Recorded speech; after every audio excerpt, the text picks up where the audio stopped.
नमस्कार दोस्तों, मेरा नाम है वरद विजय चव्हाण और मैं आप सभी का मेरे YouTube चैनल में स्वागत कर रहा हूं। दोस्तों, मनवत मर्डर्स नाम की नई वेब सीरीज सोनी लिव पे स्ट्रीम होना शुरू हो चुकी है। 8 एपिसोड्स की ये वेब सीरीज है। पहले 3-4 एपिसोड तकरीबन 30-40 मिनट के हैं। उसके बाद के 3-4 एपिसोड्स 40 से 50 या 1 घंटे का है। सो अगर आप बिंज वॉचिंग भी करोगे तो आप इस वेब सीरीज को आराम से 5 या 6 घंटे में कंप्लीट कर सकते हो। वैसे इस वेब सीरीज की ओरिजिनल भाषा मराठी है और नॉर्मली मराठी वेब सीरीज हो या मूवी हो, उसका रिव्यू मैं मराठी में करता हूँ, लेकिन क्योंकि ये वेब सीरीज हिंदी में भी अवेलेबल है, सो मैं चाहता हूँ कि मेरे ज़्यादा से ज़्यादा हिंदी भाषिक लोग भी इस कल्ट वेब सीरीज को देखें और इसीलिए ये वीडियो मैं हिंदी में भी बना रहा हूँ। वैसे ये हिंदी के अलावा तमिल, तेलुगु, मलयालम, कन्नड़ इन भाषाओं में भी अवेलेबल है, लेकिन अगर मैंने इन भाषा में बात करने का प्रयास किया तो शायद मेरा ही मर्डर ना हो जाए, इसलिए we will stick to Hindi only. So ये जो वेब सीरीज है वो इस वेब सीरीज के जो मेन नायक है रमाकांत कुलकर्णी, जो मुंबई के पुलिस ऑफिसर थे उस समय 1970 की ये बात है। सो उनके एक किताब पर ये पूरी वेब सीरीज आधारित है, जिस किताब का नाम है footprints on the sands of the crime. So अगर आपने ये किताब नहीं पढ़ी होगी तो वो किताब भी पढ़ लीजिएगा, लेकिन उससे पहले ये वेब सीरीज देखना। अब जब इस वेब सीरीज का ट्रेलर आया था, वो ट्रेलर मुझे बहुत बढ़िया लगा था। मुझे पता नहीं था कि ये ओरिजिनल मर्डर केस है। इतना एक बड़ा हत्याकांड महाराष्ट्र में हुआ है। महाराष्ट्र के मनवत नाम में मनवत गांव में हुआ है, माफ कीजिएगा। सो पहले मुझे लगा कि ओके ओके, एक थोड़ा फैंटेसी और अच्छा ट्रेलर है, लेकिन मुझे बाद में समझ आया कि ओके, ये एक्चुअल में मनवत नाम के गांव में महाराष्ट्र में स्थित वहां पे एक बहुत बड़ा हत्याकांड हुआ था और उसके पीछे कारण था अंधश्रद्धा।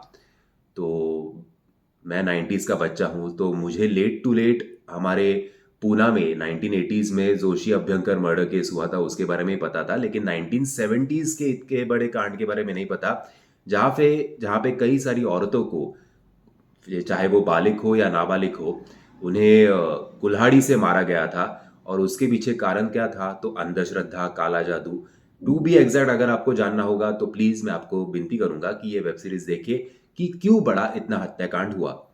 सो 1970s में ना साइंस इतना डेवलप था इंडिया में, ना टेक्नोलॉजी थी। उस टाइम पे रमाकांत कुलकर्णी का पोस्टिंग, यानी कि आशुतोष गुवारीकर, इनका पोस्टिंग मनवत नाम के इस गांव में होता है और उन्हें जो कल्प्रेट है उसको जल्द से जल्द पकड़ना है, क्योंकि उनका रेस है वो टाइम के साथ है। क्योंकि अगर उन्होंने उस खूनी को पकड़ने में जरा भी देरी की तो शायद और एक कोई तो विक्टिम हो जाए और एक लड़की की हत्या हो जाए। और साथ ही में ना केवल उन्हें कल्प्रिट को लॉ के तहत पकड़ना है, लेकिन गांव वालों में अंधश्रद्धा का जो एक बड़ा अंधविश्वास है उसके साथ भी डील करना है। तो किस प्रकार से रमाकांत कुलकर्णी इन सारी चीजों को हैंडल करके क्या कल्प्रिट तक पहुंच पाएंगे, अगर ये सारी चीजें आपको जाननी होंगी तो इस वेब सीरीज को सोनी लिव ऐप पे जरूर देखना। By the way, Sony Liv से मुझे बहुत बड़ी शिकायत है, वो शिकायत ये है कि आपने कुछ प्रमोशन ही नहीं किया वेब सीरीज का।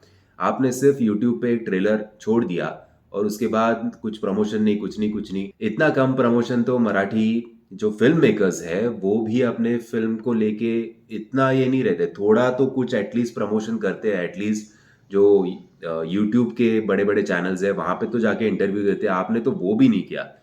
एनीवेज, इस वेब सीरीज की पॉजिटिव बातें अगर कहूँ तो इसकी सिनेमेटोग्राफी सत्यजीत शोभा श्रीराम इन्होंने की है और काफ़ी सुपर्ब है सिनेमेटोग्राफी।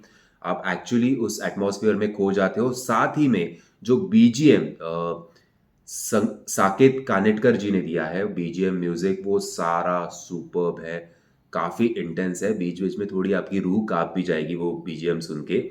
और खास करके गांव के जो नाइट सीक्वेंसेस है, वो नाइट सीक्वेंस काफ़ी सुपर्बली शूट है और मजा आता है वो देख के। जो काम नहीं करता इस वेब सीरीज का वो है, अगर आपने वो कहानी सुनी होगी जो हम सब ने सुनी है बचपन में, खरगोश और कछुए की कहानी, तो उस कहानी का ये कछुआ है ये वेब सीरीज। क्योंकि काफी slow and steady wins the race वाला फॉर्मूला इस वेब सीरीज में हमें दिखाई देता है। इस वेब सीरीज का पेस जो है वो काफी कम है, खास करके स्टार्टिंग के 1-2 एपिसोड्स में।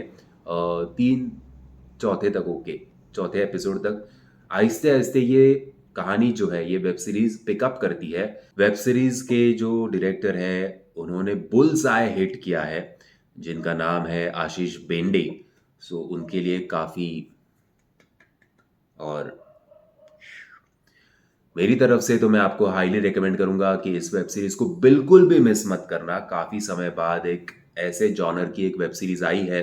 और क्या, जो 3 मेन सस्पेक्ट्स हैं रमाकांत कुलकर्णी के लिस्ट में, जिनका नाम है उत्तम राव यानी कि मकरंद अनासपुरे, और उनकी पत्नी रुक्मिणी यानी कि सोनाली कुलकर्णी, और उनकी साली समिंद्री यानी कि सईद तामणकर, क्या इन तीनों को वो पकड़ पाएंगे? क्या वो वाकई में सस्पेक्ट्स है या फिर वो भी किसी चीज का शिकार है? अगर आपको ये जानना होगा तो इस वेब सीरीज को देखना मत भूलना। एक्टिंग वाइज देखा जाए तो आशुतोष गोवारिकर हो, सुपर्ब एक्टिंग है। मकरंद अनासपुरे, ये आपके लिए सरप्राइज पैकेज है। जी हाँ, महाराष्ट्रियंस उन्हें ज्यादा करके पसंद करते हैं उनके कॉमेडी रोल्स के लिए, लेकिन इस रोल को देखकर आपको डर लगता है जब जब वो आदमी सामने आता है तब। Sai Tamhankar, Sonali Kulkarni, again hats off. Overall मैं आपको बोलूंगा कि मस्ट वॉच है ये वेब सीरीज। प्लीज, अगर आपने सोनी लिव का सब्सक्रिप्शन नहीं लिया होगा तो तुरंत लीजिएगा और इस वेब सीरीज को देखना मत भूलना। मैं आशा करता हूँ आपको ये वीडियो पसंद आया होगा। अगर आपको ये वीडियो पसंद आया होगा तो याद से वीडियो को लाइक शेयर और चैनल को सब्सक्राइब करना मत भूलना। जय हिंद, जय महाराष्ट्र।